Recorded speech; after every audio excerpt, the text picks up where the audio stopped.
तुमचं नाव सांगा. लताबाई बशीच्या जटार. काय नुकसान झालं तुमचं? आमच्या घरामध्ये पाणी, लेकरं बाळ कुठं, लहान लहान लेकरं आहेत. लोकप्रतिनिधी आलते का नाही भेटायला? कोण यायचं आमच्यात काय गडी का गुडी. तुमच्या मतदानाचं तुम्हाला बोलण्याचा अधिकार आहे, पण तुम्ही का बोलत नाही? मग त्यांना फाट्याचा आम्हाला अधिकार बी आहे.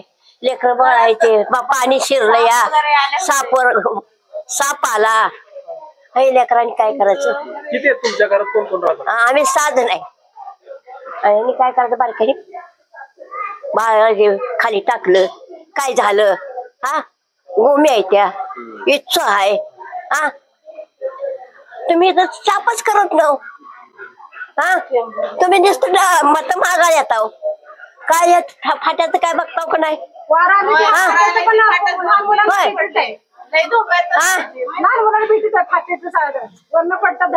काय नुकसान काय आहे तुमचं? नुकसान काय आता पत्र काय गळक्यातच बसतोय. किती वर्ष झालं तुमच्या? जवळ झालं आम्ही आता बघितलं पाणी, सारखं पाणी आहे आमच्या घरात.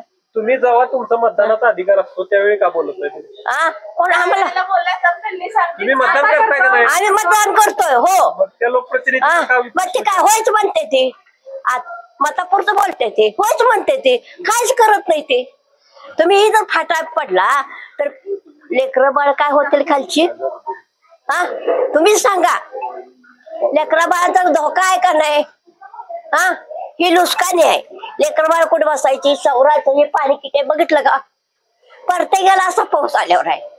इथं गटरवाली येत नाही ते, साफ करत नाही ते, चिमट भरून येत नाही ते.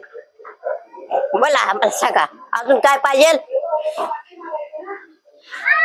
मग काय प्रशासनाला काय म्हणाल तुम्ही? आता जे प्रशासकीय अधिकारी आहेत त्यांना काय सांगाल? पंढरपूर सारख्या या ठिकाणी पाणी साठलं जातं, याबद्दल तुम्ही आता मुख्यमंत्री येतात, मुख्यमंत्र्यांना काय सांगाल? आता असेच सांगणार आम्ही, आमची सोय करा, आमची सोय करा. हे पाणी कुठं आहे? कोणत्या अडचणीमुळे पाणी साठतंय? आता कुठल्या अडचणी आम्हाला माहितीये का? ही चंबर एवढी पाणी, ती चंबर मोठे आहेत का? पाणी तर जात का चंबर मधनं? हा, चंबर मधलं पाणी अजिबात जात नाही. सुरू झाल्यापासून 5-6 वेळा झालं पाणी. हा, आता हे लेकरं बारक्यात कुठं? या वर्षात किती वेळा पाणी आलं घरात? हा, ही आता पहिली बार आली. हे 5 वेळा झालेलं आहे. आता हे पाणी भरपूर आले. पाणी काढून काढून काढून रात्रभर बी काढायचं, वेळभर बी काढायचं, आणि पोटाला तुकडा का खायचा? तुम्ही सांगा, आमची तुम्ही सोय करा.